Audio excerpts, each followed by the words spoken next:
우리는 우리의 인생에 날마다 피난처가 되는 것, 그것을 찾아 헤매고 그곳으로 나아가고 있습니다. 왜 그렇습니까? 세상은 여전히 불완전하고 또 우리 역시 연약한 존재이기 때문입니다. 불확실한 세상에서 우리는 그렇기에 안전한 곳이 어디인지 끊임없이 그곳으로 나아가기 원하는 것이죠.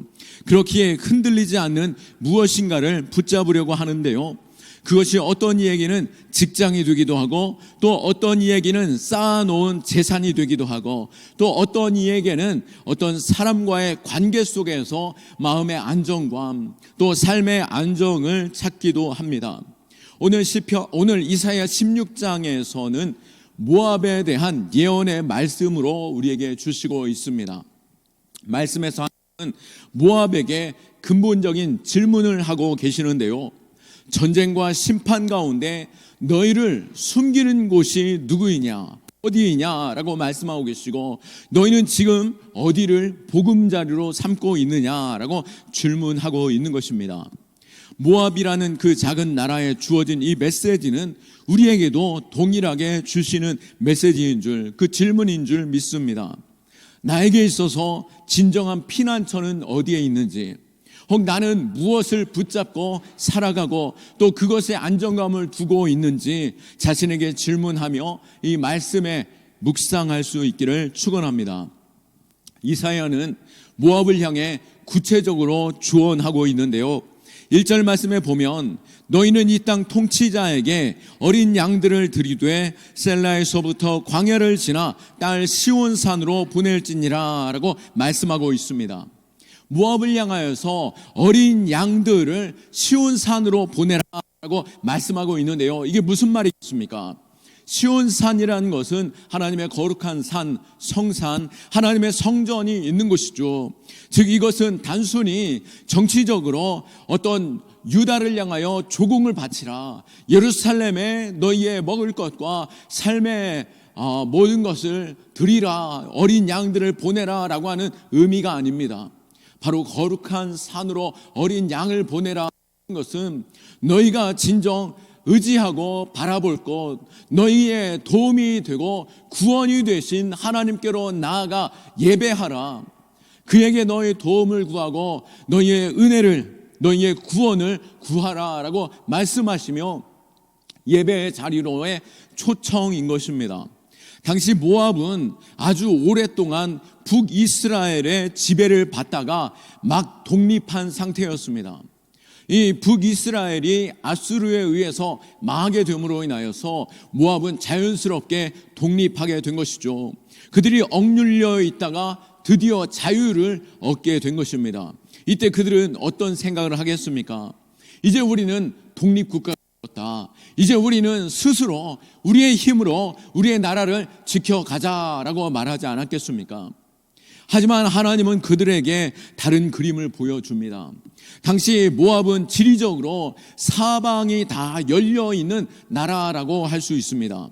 대륙 한가운데 덩그러니 놓여있는, 사방이 뚫려있는 나라라고 볼 수 있는데요, 그 주변의 강대국들이 언제든지 마음만 먹으면 그 나라를 정복하려고 들어올 수 있는 그러한 침략하기 좋은 위치에 있었다라고 하는 것입니다.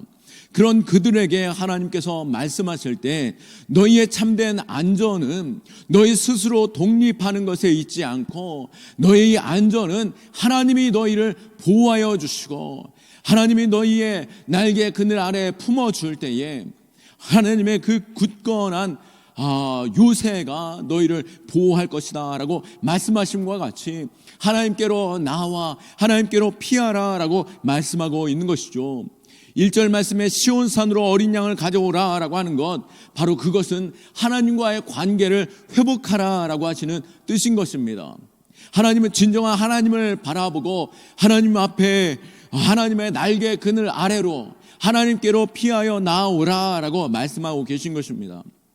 그런 면에서 모압으로 하여금 유다와 연합하게 하시는 의미일 수도 있는 것이죠. 하나님의 백성과 함께하라 라고 말씀하실 때에 이것은 단순히 정치적인 동맹이 아닙니다. 하나님의 백성과 함께 할 때 어떠한 은혜가 있겠습니까?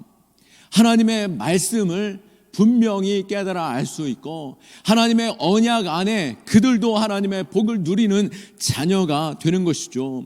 그렇게 할 때 비로소 하나님의 보호하심과 하나님의 날개 그늘 아래 말씀의 확신과 그 언약 아래 언약 백성이 될 수 있기에 진정한 평안을 누리게 되는 것입니다.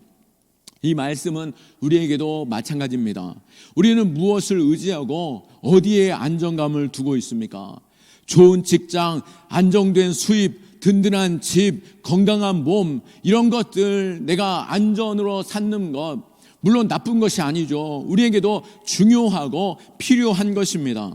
그러나 이것들이 우리에게 있어서 최종적인 안정감, 우리의 피난처가 될 수 있는 것이 아닌 것이죠. 그것조차 흔들리는 것이요. 그것이 흔들리는 순간 마치 모래 위에 집을 지은 것처럼 한순간에 무너질 수 있는 것이기에 우리는 진정한 반석이요. 우리의 피난처 되시는 하나님께로 피하고 하나님의 날개 그늘 아래 설 때 우리는 참된 은혜를 누리는 자, 복을 누리는 자, 참된 구원의 아래에 서는 자 되는 줄 믿으시기 바랍니다. 하나님은 또한 모압에게 경고하십니다. 만일 하나님께로 나오지 않으면 그들이 어떤 삶을 살게 될지에 대해서 말씀하고 계시는데요. 2절 말씀에 모압의 딸들은 아르논 나루에 떠다니는 새 같고 흩어진 새 새끼 같을 것이라. 아멘. 이 말씀의 이미지는 너무나도 강렬했습니다. 그들은 이 아르논 나루에 떠다니는 새들을 너무나도 잘 알고 있었죠. 그 아르논 강가에서 떠다니는 새들은 당시 어부들이 그 강가로 들어올 때 그 새들은 그 어부들이 던지는 물고기들, 작은 물고기들, 또 먹을 수 없는 물고기들이 버려질 때 그 물고기들은 그 철새들이 쫓아가서 그것을 주워 먹는 것에 바쁜 새들인 것입니다. 그들은 자신들의 거처가 없이 그 배들을, 이 강가를 드나드는 배들을 쫓아다니며 오직 먹을 것을 쫓아다니든 그들이 보금자리와 안식할 곳 없이 이 떠돌아다니며 물고기 배만 찾는 새들인 것입니다. 마찬가지로 이것을 비유로 말씀하실 때에 너희가 하나님께로 나오지 않으면 너희는 참된 안정감을 두지 못하고 너희가 거처할 곳 없이 이리저리 방황하는 자들로 서게 될 것이다. 하나님 없는 인생은 떠돌이의 삶이 될 것이다 라고 예언하며 경고하고 있는 것입니다. 우리 세대 역시 한번 생각해 보십시오. 끊임없이 쫓아다닙니다. 더 좋은 직장, 더 높은 연봉, 더 큰 집, 더 많은 인정, 그 많은 것들을 내가 붙잡고 쫓아가고 또 내가 만족하지 못하고 또 다른 것을 추구하며 그것을 찾아 헤매이며 마치 떠돌이 인생처럼 우리의 영혼이 헤매고 있다라고 하는 것을 알 수 있는 것이죠. 왜 그렇습니까? 그 삶에 진정 깊이 뿌리 박아야 하는 것, 우리의 인생의 중심이 없기 때문에 우리는 끊임없이 방황할 수밖에 없는 것입니다. 어릴 때 여러분 컴퍼스를 아십니까? 한쪽은 이렇게 송곳처럼 달려있고 한쪽은 연필을 끼울 수 있죠. 그리고 그 송곳 같은 것을 깊이 딱 박아놓고 빙그르르 돌리면 원이 그려집니다. 크게도 그릴 수 있고 작게도 그릴 수 있습니다. 그런데 이 송곳같이 된 그곳이 뭉툭하여지거나 정말 단단한 곳에 원을 그리려고 할 때 그것이 깊이, 그 중심이 깊이 박히지 단단하게 고정되지 않으면 어떻습니까? 아무리 원을 돌려도 그 끝이 맞지 않습니다. 빙글빙글 헛돌며 빙글빙글 또 다른 원들만 계속해서 방황하며 만들고 있는 것이죠. 왜 그렇습니까? 중심이 박히지 않기 때문에 방황하는 인생 되는 것입니다. 우리의 인생도 마찬가지로 우리의 마음의 중심이 하나님의 말씀에 굳건히 서지 못하고 하나님께 안정감을 두지 못하고 하나님께 내 삶을 맡겨드리지 못할 때 우리는 끊임없이 방황하는 인생, 큰 작든 우리는 모든 상황 속에서 흔들리는 인생 될 수밖에 없는 것이고, 중심을 잃어버릴 때 이 물가에 떠도는 새와 같이 이리 쫓고 저리 쫓는 인생밖에 될 수 없다라고 말씀하는 것입니다. 결국 모압은 어떻게 반응합니까? 하나님의 이러한 경고에도 불구하고 그들은 6절 말씀에 보면 우리가 모압의 교만을 들었나니 심히 교만하도다. 그가 거만하고 교만하며 분노함도 들었거니와 그의 자랑이 헛되도다라고 말씀하고 있습니다. 그들은 교만했습니다. 우리는 스스로 독립했고 스스로를 지킬 수 있다라고 생각하며 그들은 말씀 앞에 또한 분노했습니다. 우리가 받은 상처를 잊을 수 없다라고 말하면서 사실 그들은 북이스라엘의 지배 아래에 있을 때 북이스라엘은 어땠습니까? 그들이 하나님을 섬긴다라고 하면서 그들은 이 시온산에서 진정한 예배를 드리지 아니하고 그들은 산당을 짓고 또 그들의 만에 예배의 처소를 지어서 그곳에서 섬기는 하나님, 그것도 끊임없는 우상들 앞에 절하며 그것을 마치 하나님으로 섬기고 있었고, 우상 숭배와 바알과 아세라 신을 섬기는 북이스라엘이었고, 그들의 속국으로 있을 때 이 모압 역시도 하나님에 대한 일그러진 인상, 또 잘못된 우상을 향하여 북이스라엘을 섬기는 하나님이 남유다의 하나님과 동일한 하나님으로 생각하지 않았겠습니까? 그러기에 오늘 이러한 경고 속에서도 그들은 하나님께로 피하지 아니하고 진정한 하나님을 알지 못함으로 인하여서 스스로 자랑하며 스스로 나는 혼자서 설 수 있다, 내가 너희들과 함께 하지 아니하고 우리는 굳건히 우리의 뜻대로 서겠다라고 독립하겠다라고 하는 순간 그들은 어떻게 됩니까? 이러한 경고와 예언의 말씀으로 무시함으로 14절 말씀에 이제 여호와께서 말씀하여 이르시되 품꾼에 정한 해와 같이 3년 내에 모압의 영화와 그 큰 무리가 능욕을 당할지라 그 남은 수가 심히 적어 보잘것없이 되리라 하시는도다. 그들이 아무리 큰 민족이고 또 그들이 스스로 독립하여 자신들이 스스로 해결할 수 있을 거라고 생각하였지만 그들 역시 아수르에게 망하고 3년도 채 되기 전에 역사 가운데 작은 민족으로 사라지게 되었던 것입니다. 이렇듯 모압은 이 교만함으로 말미암아 하나님께로 피하지 아니하였고 또 하나님의 말씀과 하나님의 백성과 함께하지 못함으로 인하여 스스로 무너지고 만 것입니다.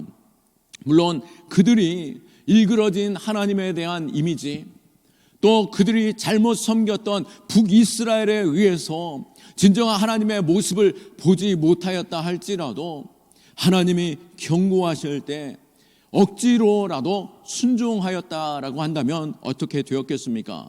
하나님은 그들로 하여금 조금 더 쉬운 제안으로서 순종을 요구하셨는데요.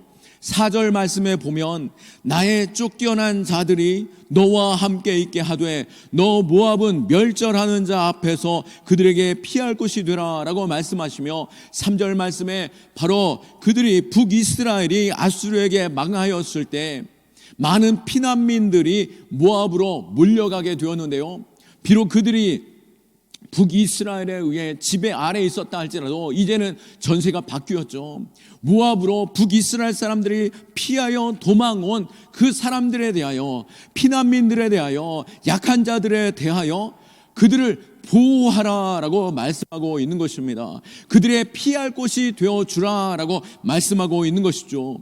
그들이 이 말씀을 받아들여 그 피난민들을 보호하고 그들을 안아주었다라고 한다면 어떻겠습니까? 이것은 단순히 인도주의적인 행위가 아니라 그렇게 하나님께서 말씀하시며 그 피난민들을 품었을 때 하나님은 이러한 하나님이시구나, 우리가 하나님에 대해서 잘못 알고 있었구나를 깨닫게 되었겠죠.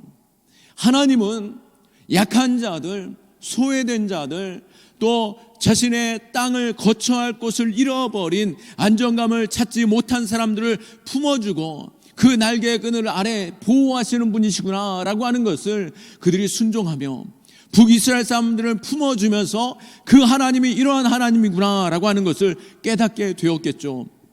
그러나 그들에게 피하여 온 사람조차도 하나님의 말씀을 거절하며 그들을 외면하고 오히려 어떻게 합니까? 오히려 그들을 아수르에게 내던져 그들로 하여금 그 피난민들을 거부할 뿐만 아니라 적들에게, 오히려 적군에게 넘겨주면서, 그 아수르에게 넘겨주면서 그들로 하여금 더 고통의 자리, 심각한 그들로 하여금 고통으로 넘어가게 하였다라고 하는 것을 우리는 볼 수 있습니다. 결과적으로 어떻게 됩니까? 결국 그들은 하나님을 알 수 있는 기회조차 잃어버렸고, 또 하나님의 말씀에 순종하지 못함으로 인하여서 이후에 그들이 3년도 채 되기 전에 그들이 외면했던 피난민들처럼 자신들 역시 피난민이 되고 그들은 소외받고 멸시를 당하는 가운데 사라지는 인생이 되고 말았던 것입니다.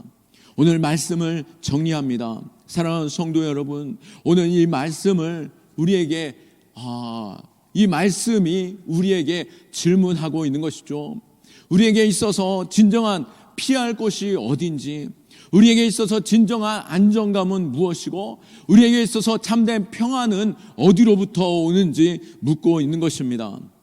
우리가 붙잡고 있는 것, 그것이 혹 내가 말로는 하나님이라고 말하지만 진정 내 마음에서는 오히려 하나님을 위하여 살기보다도 내 작은 손에 쥐는 거, 이거 하나조차 내가 내어놓기 힘들고 또 불안해하고 걱정해야 하고 그것이 나의 안정감처럼 살아가고 있다라고 한다면 그것은 모압과 같은 인생이요, 또 떠돌이의 새와 같은 인생이 될 수밖에 없는 것이죠. 우리 하나님의 말씀과 하나님의 약속과 하나님의 그 성품을 쫓아 하나님께로 피하는 자 될 수 있기를 축원합니다. 하나님께로 당장 내가 이 세상을 살아갈 때는 불안하고 두렵고 내가 혹 망하게 되면 어쩌나라고 생각할 수 있겠지만, 하나님께 내 인생을 드릴 때, 하나님께 내 삶을 맡겨드릴 때, 하나님께로 피하여 나아갈 때, 하나님께 내 삶의 중심을 둘 때 하나님은 나의 보호가 되어주시고 폭풍이 몰아쳐온다 할지라도 그 날개의 그늘 아래 우리를 보호하여 주시며 은혜 가운데 놀라우신 그 축복을 누리게 하실 줄로 믿습니다. 또한 하나님께서 말씀하신 것 같이 모압에게 기회를 주셨던 것처럼 우리가 하나님의 성품을 기억하며 내가 하나님 잘 알지 못하지만 하나님은 이런 분 아니십니까? 라고 하며 약한 자들을 돌보고 위로하고 또 그들에게 선을 베풀고 또 내가 잘 알지 못하더라도 하나님께로 날마다 가까이 가고자 할 때 하나님은 우리의 모든 삶을 통해서 하나님이 어떤 분이신지 더욱더 분명히 알게 하시고 우리의 믿음대로 하나님께서는 그 믿음대로 되는 그 축복을 더하실 줄로 믿습니다. 오늘 우리에게 주신 이 말씀 속에서 나의 진정감, 안정감이 어디에 있는지, 나의 참된 복의 통로가 어디로부터인지 알고 주께로 피할 수 있는 믿음의 백성 될 수 있기를 예수 그리스도의 이름으로 축원합니다. 아멘. 오늘 말씀을 생각하며 우리가 함께 기도하기 원합니다. 하나님, 나의 유일한 피난처 오직 하나님이심을 내가 고백합니다. 내가 입술로는 하나님께 내가 피하여 나아갑니다. 하나님만 나의 구원입니다 라고 말하면서도 내 삶의 안정감 조금만 흔들리거나 또 내 삶에 가로막히는 상황이나 또 관계 속에서 무너지는 그 상황 속에서 우리가 너무나도 불안해하고 흔들리고 있다라고 한다면 다시 한번 눈을 들어 하나님을 바라보게 하여 주시고 하나님의 성품을 의지하게 하여 주시고 하나님의 말씀을 붙잡는 우리의 신앙 되게 하여 주옵소서. 함께 주님 찾고 기도합니다. 주여.